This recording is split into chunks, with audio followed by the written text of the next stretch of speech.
അപ്പോഴേ ഇന്നത്തെ റെസിപ്പി എന്ന് പറയുന്നത് ഈ ഒരു വൈൻ ഗ്ലാസ്സിലാണ് നമ്മൾ തയ്യാറാക്കുന്നത്. നല്ല ക്യൂട്ടായിട്ടുള്ള മിനി കപ്പ് കേക്കാണ് ഇന്ന് തയ്യാറാക്കുന്നത്. അപ്പോൾ ഇതിൻ്റെ മുകൾ ഭാഗം കണ്ടോ, നല്ല ഹൈറ്റിൽ നല്ല പൊങ്ങിയും കിട്ടിയിട്ടുണ്ട്.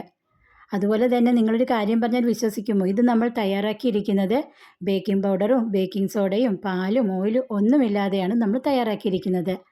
അപ്പോൾ അതും മൈദയും അതുപോലെ തന്നെ പൊടിച്ച പഞ്ചസാരയും മുട്ടയും വെച്ചിട്ടാണ് നല്ല പൊങ്ങി കിട്ടുന്ന ഈ ഒരു കപ്പ് കേക്ക് തയ്യാറാക്കിയിരിക്കുന്നത്. ഇനി ഞാനിത് കട്ട് ചെയ്തും കൂടെ കാണിക്കാമേ. ഇതിൻ്റെ ഉൾഭാഗം കാണുമ്പോൾ തന്നെ മനസ്സിലാവും എത്രത്തോളം നല്ല സോഫ്റ്റായിട്ടാണ് കിട്ടിയിരിക്കുന്നത്. അപ്പോൾ വീഡിയോയിൽ പറയുന്ന കാര്യങ്ങൾ നല്ല കറക്റ്റായിട്ട് തന്നെ ചെയ്യാൻ ശ്രദ്ധിക്കണേ. മുട്ട ബീറ്റ് ചെയ്യുമ്പോഴത്തേക്ക് ഒരു ഐറ്റം കൂടെ ചേർത്താൽ മാത്രം മതി.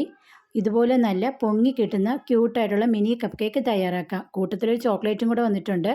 അത് മോള് ഞാൻ അവസാനം ബേക്ക് ചെയ്യുന്ന സമയത്താണ് വന്ന് പറയുന്നത്, എനിക്ക് വാനില കപ്പ് കേക്ക് വേണ്ടമ്മ, എനിക്കൊരു ചോക്ലേറ്റ് കപ്പ് കേക്ക് മതിയെന്ന്. പിന്നെ ഞാനൊരു ഇത്തിരി ഉണ്ടായിരുന്നു വെച്ചിട്ട് അവൾക്കൊരു ചോക്ലേറ്റ് കപ്പ് കേക്കും കൂടെ ഉണ്ടാക്കി കൊടുത്തു. അപ്പോൾ നമുക്ക് റെസിപ്പി ചെയ്യാവേ. അതിന് വേണ്ടിയിട്ടൊരു ബൗളിലോട്ടൊരു മുട്ട ഒഴിച്ച് കൊടുക്കുക. ഇനി ചേർക്കുന്ന ഐറ്റം എന്ന് പറയുന്നത് ഈ ഒരു മുട്ടയുടെ വെള്ളയാണ്. ഈ ഒരു വെള്ളം നിങ്ങൾ നിർബന്ധമായിട്ടും ചേർക്കണം. കാരണം ബേക്കിംഗ് പൗഡറും ബേക്കിംഗ് സോഡയും പാലും ഓയിലും ചേർക്കാത്തത് കൊണ്ടാണ് മുട്ടയുടെ വെള്ളം നമ്മൾ പ്രത്യേകം ചേർക്കണം. ഒരു മുട്ടയുടെ വെള്ളം ചേർക്കുക. ഇനി നമുക്ക് നല്ലതുപോലെ ബീറ്റ് ചെയ്യാമേ. മുട്ട പതപ്പിക്കുമ്പോൾ മുട്ട മാത്രമേ പതപ്പിക്കാവുള്ളൂ. പൊടിച്ച പഞ്ചസാരയും വാനില എസൻസ് ഒന്നും ചേർക്കാൻ പാടില്ലേ. ഇപ്പോൾ നമ്മുടെ ബൗളിൻ്റെ ഒരു കാൽഭാഗത്തിന് മുകളിൽ മുട്ട മാത്രം പതപ്പിച്ചപ്പോൾ കിട്ടിയിട്ടുണ്ട്.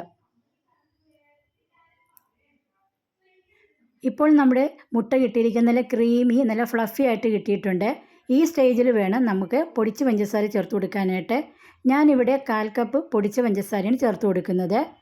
ഇനി പൊടിച്ച പഞ്ചസാരയും കൂടെ നല്ലതുപോലെ ബീറ്റ് ചെയ്തതിന് ശേഷം നമുക്കിതിൻ്റെ അകത്തോട്ട് വാനില എസൻസും കൂടെ ചേർത്ത് നല്ലതുപോലെ ഒന്ന് ബീറ്റ് ചെയ്യാം.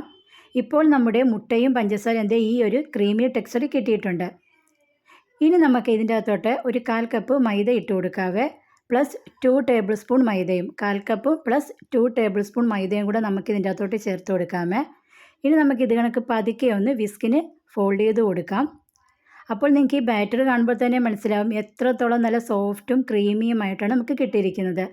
അവസാനം നമുക്ക് ഒരു സ്പാച്ചിൽ ഉപയോഗിച്ചിട്ട് അടിയിൽ മൈദയുടെ കട്ടകളുണ്ടെങ്കിൽ അതും കൂടെ ഒന്ന് ഇളക്കി കൊടുത്ത് ഇത് ബേക്ക് ചെയ്യാമേ. 180 ഡിഗ്രിയിൽ 10 മിനിറ്റ് പ്രീ ഹീറ്റ് ചെയ്ത അവനിൽ 180 ഡിഗ്രിയിൽ ഒരു 35 മിനിറ്റ് കൊണ്ട് എനിക്ക് ബേക്കായി കിട്ടിയിട്ടുണ്ട്. നിങ്ങൾക്ക് വേണമെങ്കിൽ സ്റ്റൗ ടോപ്പിലും ചെയ്യാവുന്നതാണ്. ഞാൻ അല്ലാതെ ഒരു റെസിപ്പി സ്റ്റൗവിൽ വെച്ച് കാണിക്കുന്നുണ്ട്. അപ്പോൾ വരുന്ന വീഡിയോ ഞാൻ ബീറ്ററും അതുപോലെ തന്നെ സ്റ്റൗവിലും വെച്ച് കാണിക്കുന്നതായിരിക്കും. ഞങ്ങളുടെ